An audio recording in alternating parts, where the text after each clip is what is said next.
Hi all, welcome back. ఈ వీడియోలో మనం డైరెక్టర్ కె రాఘవేంద్రరావు గారి డైరెక్షన్లో మహేష్ బాబు గారు నటించిన సినిమాల లిస్టు చూద్దాం. రాజకుమారుడు ఈ సినిమా 30th జూలై 1999లో రిలీజ్ అయింది. ఈ సినిమాకి డైరెక్షన్ కె రాఘవేంద్రరావు గారు. మహేష్ బాబు గారికి కెరియర్ బిగినింగ్ ఫస్ట్ మూవీ ఇదేను యాజ్ ఎ హీరోగా. అండ్ ఈ సినిమా అశ్విని దత్ గారి వైజయంత్ మూవీస్ బ్యానర్ నుంచి వచ్చింది. ఈ సినిమాకి మ్యూజిక్ డైరెక్షన్ మణిశర్మ. ఈ సినిమాలో హీరోయిన్ ప్రీతి జింట.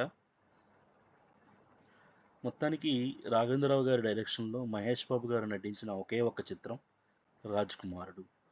అది మహేష్ బాబు గారికి first movie as a hero, debut movie. Thank you for watching. మరిన్ని తెలుగు సినిమాల విశేషాల కోసం ప్లీజ్ సబ్స్క్రైబ్ ద ఛానల్.